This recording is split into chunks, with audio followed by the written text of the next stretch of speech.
மாண்புமிகு உறுப்பினர் வே.இ. ஜோதிமணி அவர்கள்.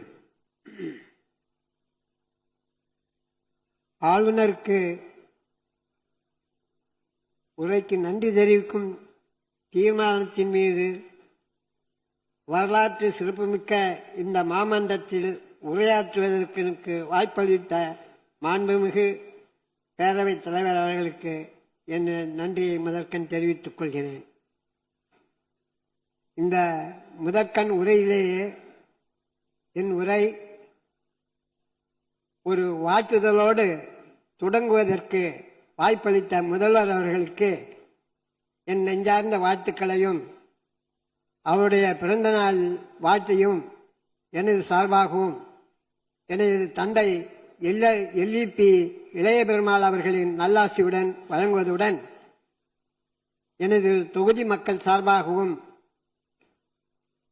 எனது கட்சி சார்ந்த விடுதலை சிறுத்தைகள் தொண்டர்களின் சார்பாகவும் எனது கட்சியின் தலைவர் ஐயா தொல் திருமா அவர்களின் வாழ்த்துதலையும் இந்த மாமன்றத்தின் சார்பாக முதல்வர் அவர்களுக்கு என் வாழ்த்துதலை காணிக்கையாக செலுத்துகிறேன்.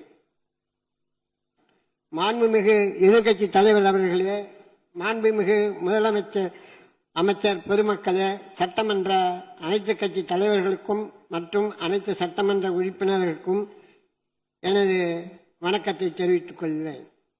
இந்த வரலாற்று சிறப்புமிக்க சட்டமன்றத்தில் எனக்கு வாக்களித்து அனுப்பிய காட்டுமன்னார் கோயில் தொகுதி மக்களுக்கும் எனது எழுச்சி தலைவர் தமிழர் தொல்காப்பியன் திருமாவளவர்கள் அவர்களுக்கும் நெஞ்சார்ந்த நன்றியை காணிக்கையாக்குகிறேன். இத்தருணத்திலே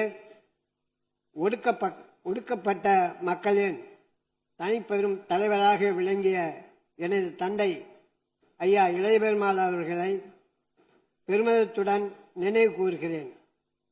அகில இந்திய தீண்டாமை ஒழிப்பு கமிட்டியை 1965ஆம் ஆண்டு இந்திய அரசு முதலில் அமைப்பதற்கு அதன் முதல் தலைவராக இருந்தவர் எனது தந்தை இளைய பெருமாள்.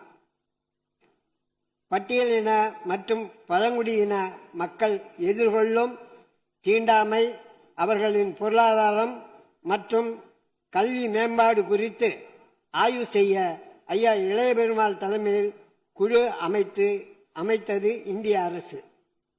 ஐயா இளைய பெருமாள் குழு அறிக்கையின் அடிப்படையில் தான் 1976இல் குடியுரிமை பாதுகாப்பு சட்டமும் 1989இல் தலித்துக்கு எதிரான வன்கொடுமை தடுப்பு சட்டமும் கொண்டு வந்தது இந்திய அரசு. இன்றைய இளம் தலைமுறையினருக்கு ஐயா இளைய பெருமாள் குறித்து தெரியப்படுத்தும் விதமாகவும் வரலாற்று தலைவர்களை நினைவுகூர்ந்து போற்றும் உயர்ந்த பண்போடும் ஐயா இளைய பெருமாள் அவர்களின் மகனான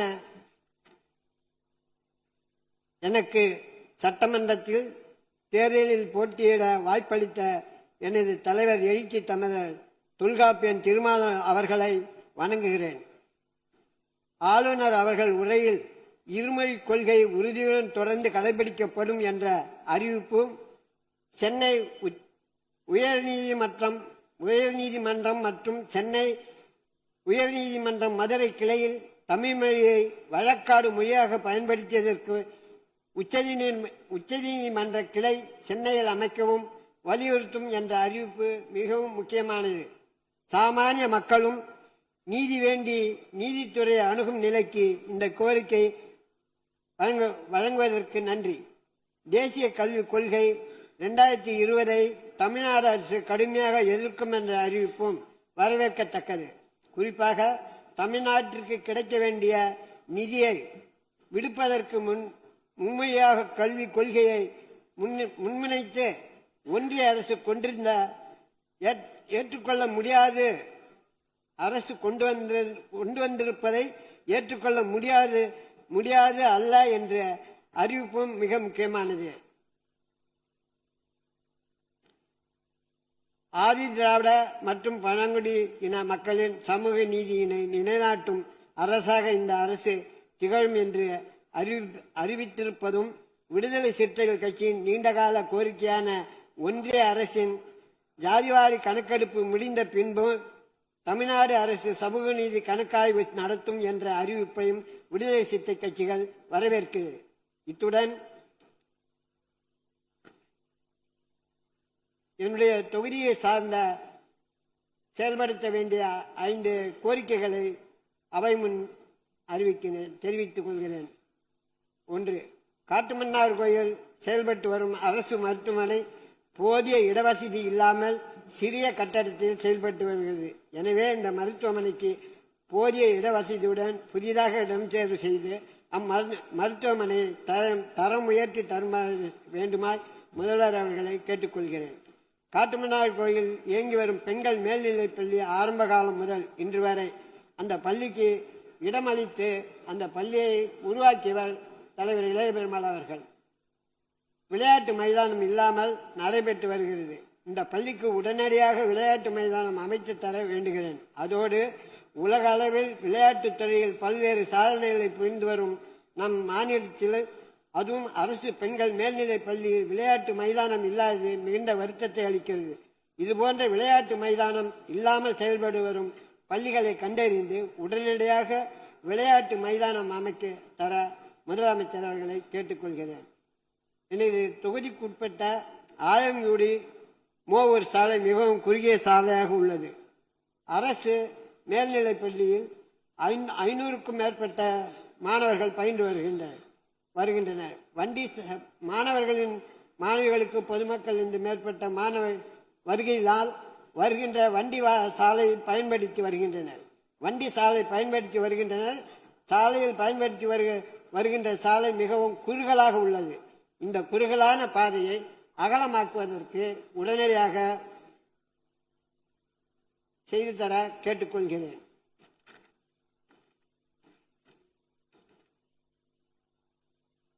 தொகுதியில் அந்தந்த பாதிக்கப்பட்ட பகுதியாக கருதப்படும் சாலை விரிவாக்கத்தை உடனடியாக செய்து தருமாறு கேட்டுக்கொள்கிறேன்.